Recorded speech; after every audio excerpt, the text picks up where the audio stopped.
যে মানুষটা একসময় অনেক কথা বলতো আজ সে চুপ। কারণ অভাব মানুষকে বদলায় না, অভাব মানুষকে চুপ করিয়ে দেয়। মানুষ ভাবে অভাব মানুষকে খারাপ বানায়, না, অভাব মানুষকে এমন চুপ করিয়ে দেয় যেন সে আর মানুষই না। সব নীরবতা শান্তির না, কিছু নীরবতা জন্ম নেয় অভাব থেকে। কারণ অভাব মানুষকে বদলায় না, অভাব মানুষকে চুপ করিয়ে দেয়।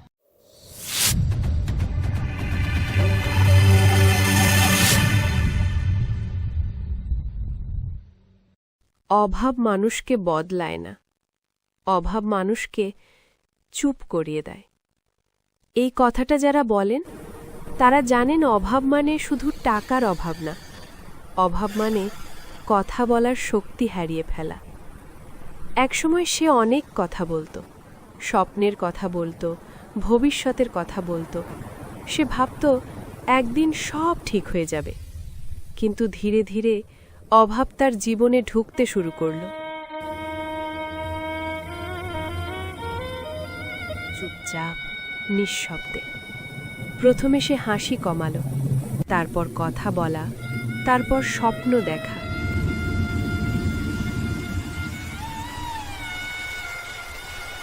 সে খারাপ মানুষ হয়ে যায়নি, সে শুধু চুপ করে গেছে। মায়ের অসুখটা যখন ধরা পড়ল,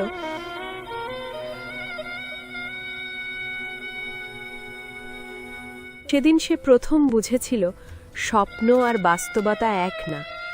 ডাক্তারের প্রেসক্রিপশন হাতে নিয়ে সে হিসাব করেছিল এই মাসে কিভাবে চলবে।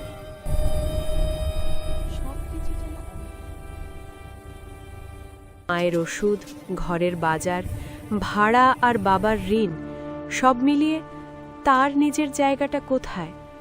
সে কাউকে কিছু বলেনি, কারণ সে জানত সবাই বলবে সবাই তো কষ্টে আছে।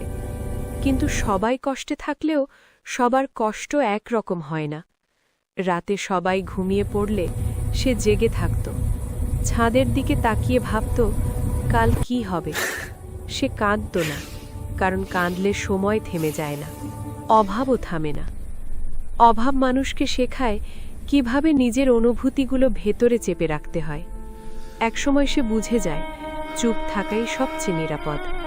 কেউ জিজ্ঞেস করলে বলে ভালো আছি। এই ভালো আছি তার জীবনের সবচেয়ে বড় মিথ্যে। সে শক্ত মানুষ হয়ে যায়নি, সে শুধু ক্লান্ত হয়ে গেছে।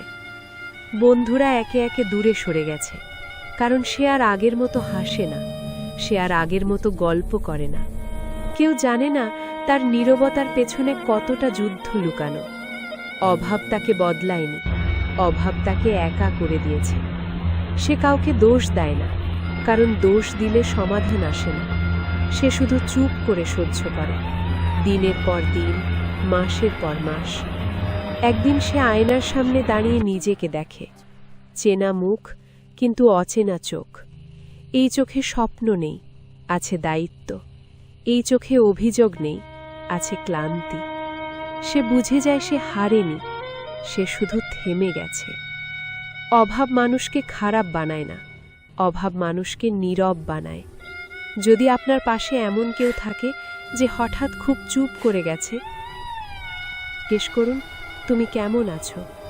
হয়তো সে কাঁদবে না, হয়তো কিছু বলবে না, কিন্তু আপনার এই প্রশ্নটাই তার জীবনের সবচেয়ে বড় সহানুভূতি হতে পারে। কারণ কিছু কষ্ট চোখে দেখা যায় না, তবু সবচেয়ে বেশি ব্যথা দেয়।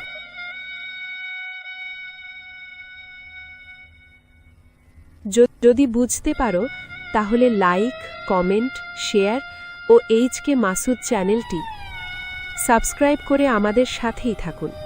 ধন্যবাদ সবাইকে। আল্লাহ হাফেজ।